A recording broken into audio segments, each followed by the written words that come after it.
warmed up with a little laughter. We've got a very funny stand-up comedian tonight. I should have probably checked. Is he? Yeah, you're ready. So let's. I should make sure he's here. Are you here, Ryan? Awesome. Let's give a big round of applause and keep it going for Ryan Cundy, everybody.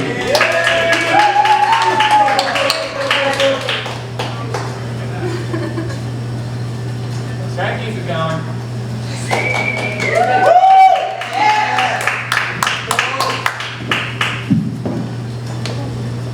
Oh, keep it going.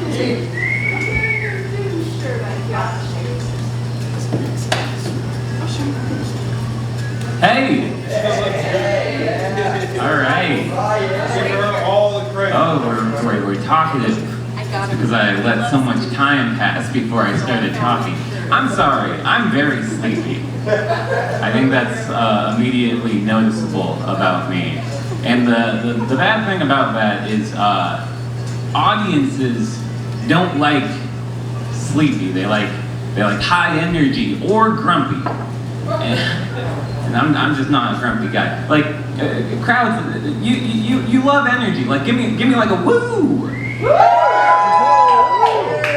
Yeah, I can't do that. You're low energy? Then a little bit quieter, a little bit less energy coming from you. All right, so I have to find a way to wake up so I can entertain you all. And I'm thinking here, what gets me out of bed in the morning? Anxiety. So it gets me out of bed and it gets me to hide in the bathroom. It's just a better long-term place to hide. So I'm gonna do something a little strange here.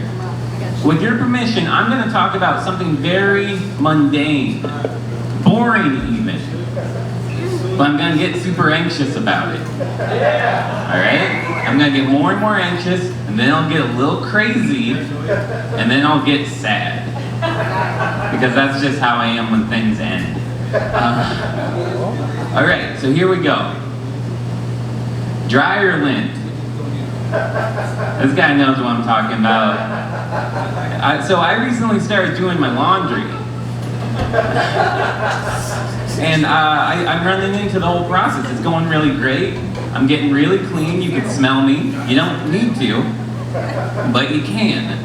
And I'm good at laundry, but I realized, I heard somewhere you're supposed to like check the lint trap afterwards. I don't know why. It's something about forest. Burn the house down. Yeah, something about forest fires. I don't know. Also, rowdy crowd for how small you are. Just a little bit with moxie. Take control. What was that? Take control. Take control?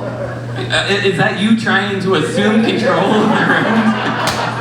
Take control! No, I got it. I got the microphone. I think I got this one handled. Alright, back to the mundane. So I'm checking that lint trap. I'm getting in there. And you know what? Yeah. There's some lint. There's like a lot of lint.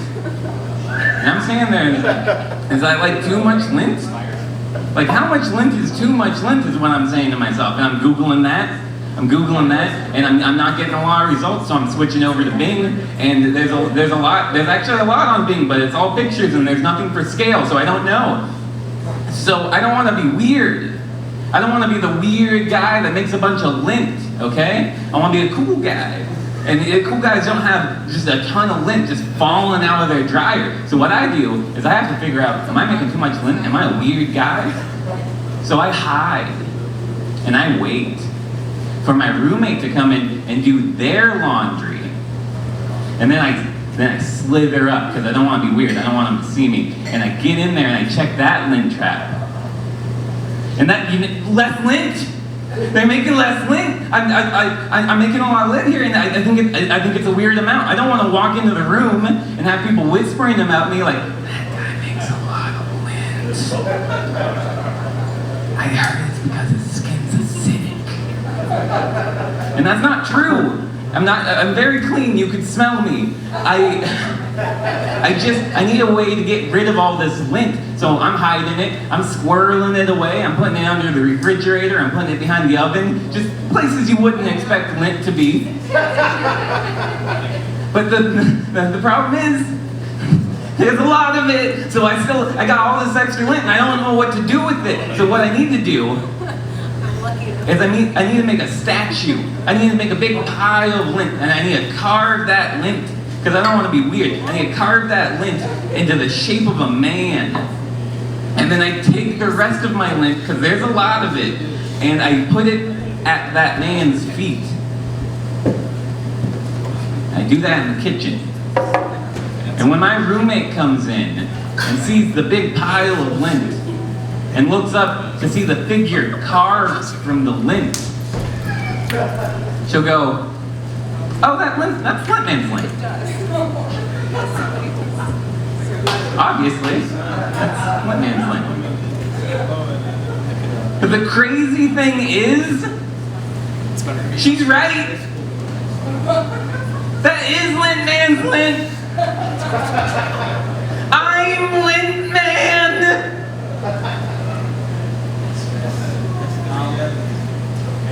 So that was my relatable material.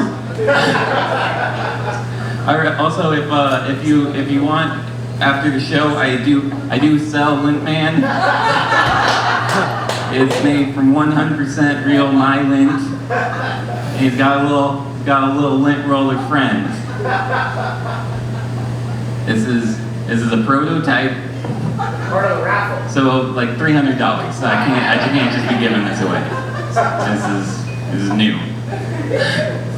I'm a little woken up now. I feel like I've taken control, but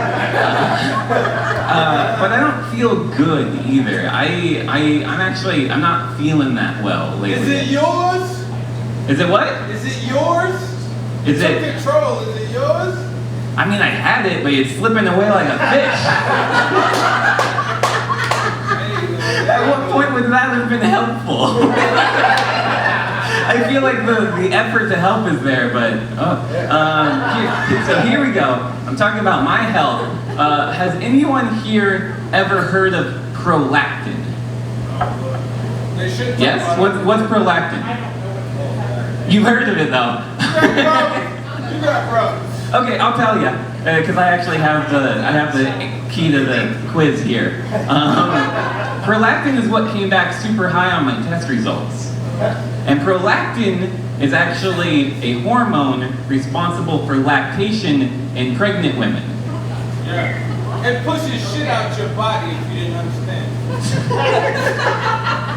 All right, we got, the message is spreading. So a normal level for a man is between 2 and 8. And I was at 500. Damn! That is some tough acting prolactin. And I know, I was like, okay, that's fine. I got high prolactin, that's fine. I can live a good, happy life. Maybe there's milk involved, maybe there's not.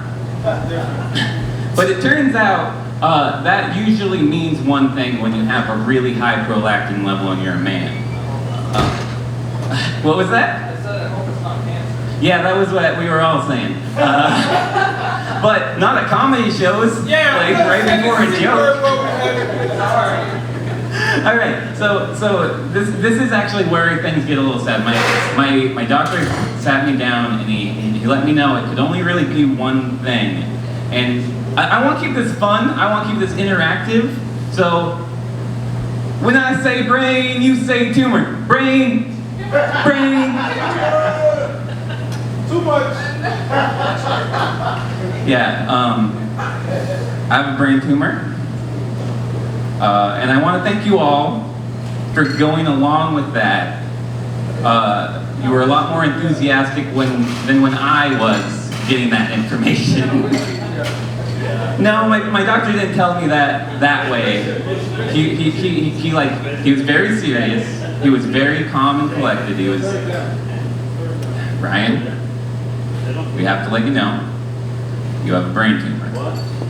And I was like, oh my God.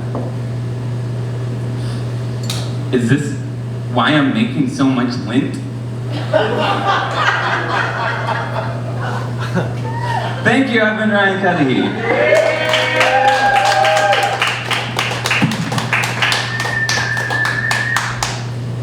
Yeah. Yeah. So, hi. I'm still here.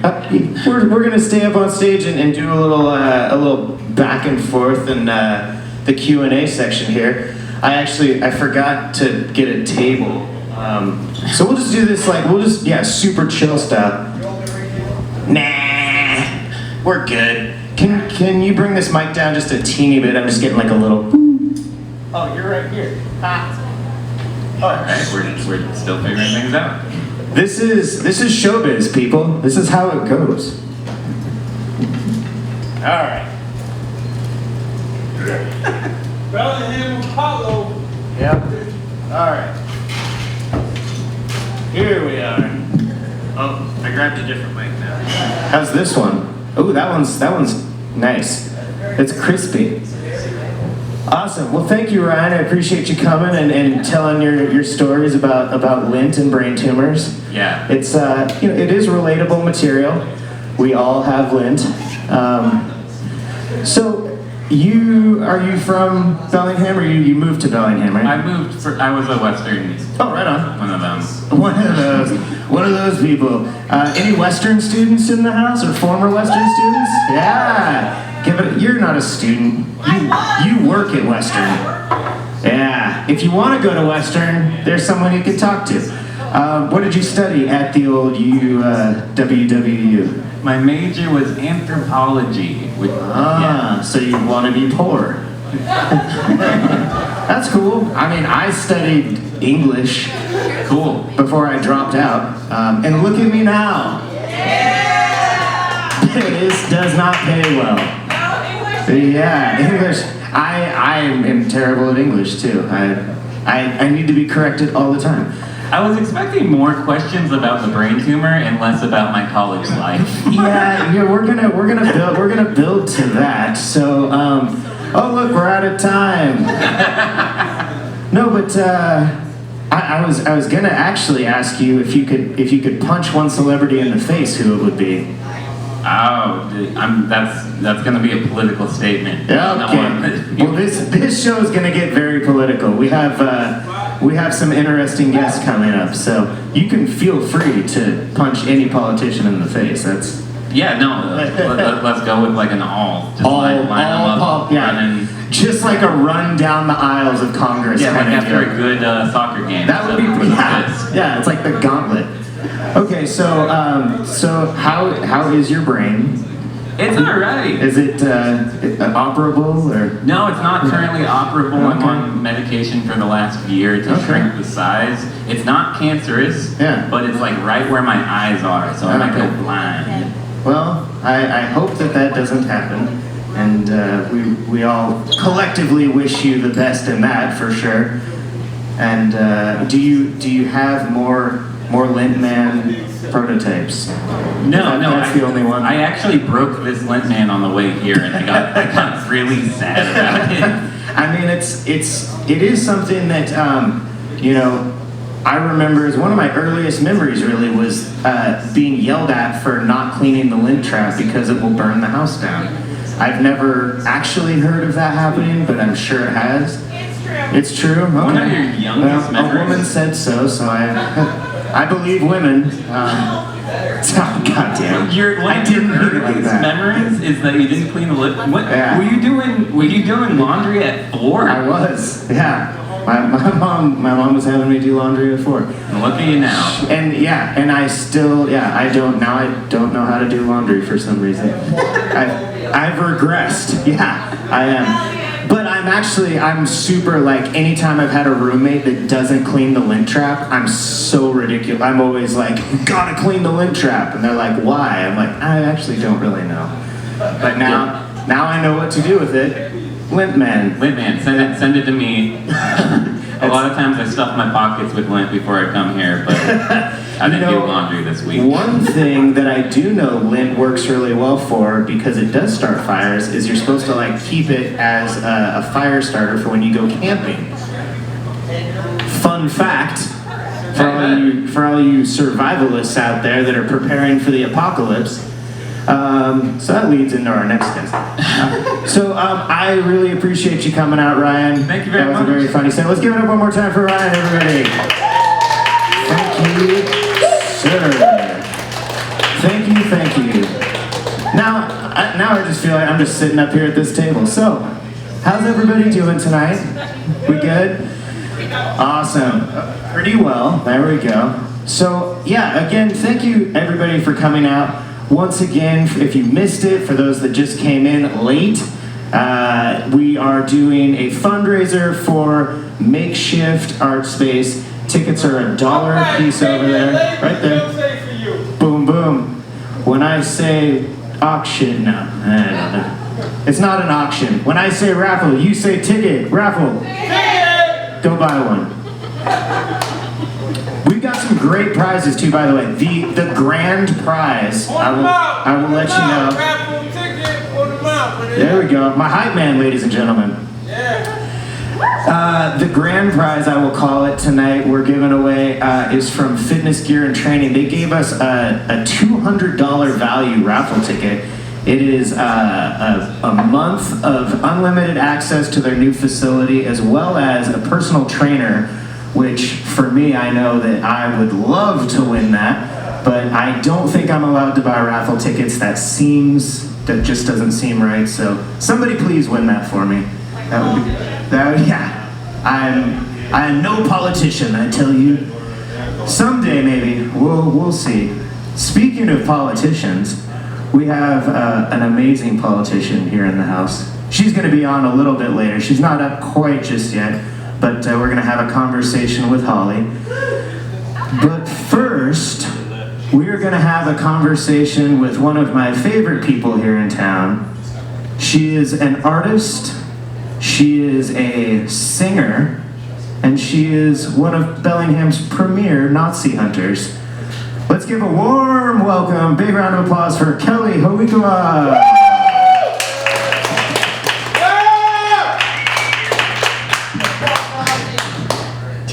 Great. Hello. Hey, you can have a seat right over there. Ooh, somebody's joke book. Let's see if there's anything funny. I don't know. I'm stealing. All right.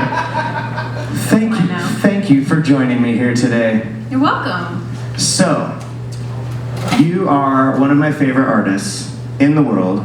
I just absolutely have to say, I love your artwork. I have 3 or 4 pieces, I think now, I've collected over the years.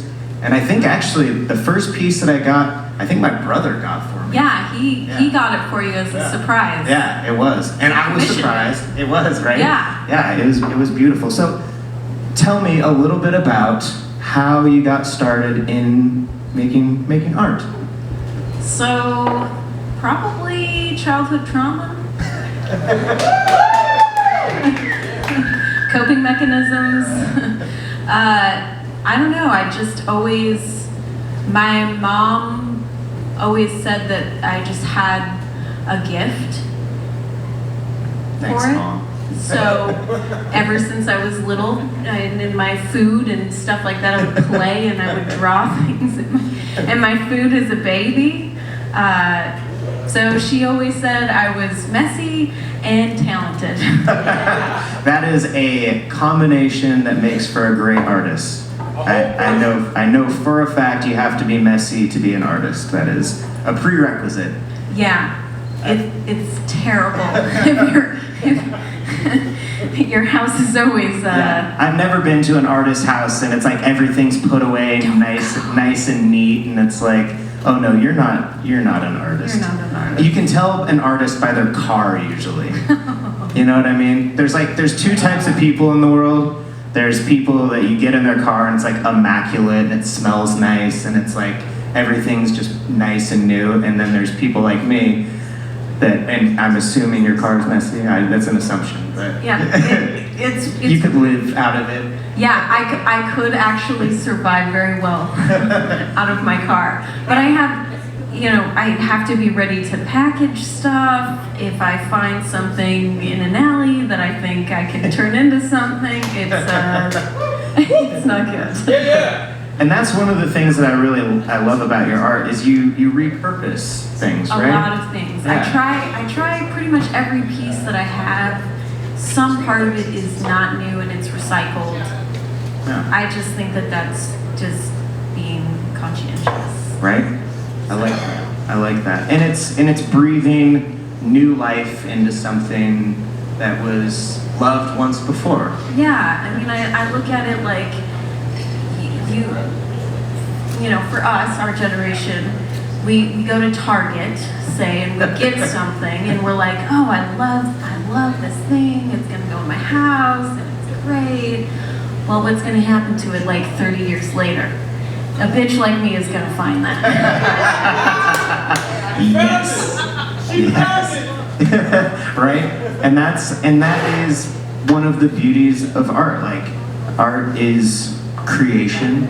It's taking something old and making something new and breathing life into it, and it's, you know, expressing yourself, I guess. Yeah. I don't know. I'm just making that up. That might all be wrong. No, but if you think about it, like, it's just like music. You know, everything may have been done, but it may not be done in that order. So you can always create something new. And just because elements of it aren't new, doesn't mean that it's not fresh, and it's not interesting. Yes. Or poignant. That is, yeah, right? That is very well said. It's almost like you write lyrics. It's almost like, do you do poetry or something? I do. This is sad. I do poetry. Would you like to read a poem? Yeah. No. Okay, here, you can read one out of here. I could. Ooh, joke ideas. Oh, Okay. oh, okay. These aren't hers. Do you have a haiku that you've prepared? No. I could maybe write one. No. Yeah, let's come up with a haiku, you guys. What is it? 575. Oh God! Don't make me do that. The aliens are coming soon. Okay, but that's true. That is true. That is true. So that's 5. So good lead into, if you could ask an alien one question, what would it be? I would. How long you been here? That is a great question, That sir. is a good question. That is a great question. Because I have a feeling it's been here for a while. Yeah. And I think if I could ask an alien anything, I would want to know what life on other planets is doing differently than what we're doing. Right. Yeah. Like, I want to know, you know, what brought you here and why aren't we doing the same thing? Right. Why are we incapable of that? Yeah. I want us to be moving in that direction, not Right. fighting over fucking Nazis. Oh my God, seriously. Right, people? Move the fuck on. Yeah, move on. We're never gonna be able to get to outer space if we can't just figure that stuff out on Earth right now. But I feel like, you know, as an alien, I would say, you know, the main thing humans need to do is figure out that you can't be afraid of things. I think fear is really the root of what holds us back, right? For me. Yeah, I think though fear can also inspire us. Absolutely. But it definitely doesn't make us feel very good either way. I think there's like a balance with fear, with everything. Yeah. But like you said, like fear can motivate you, but you have to be willing to take that leap.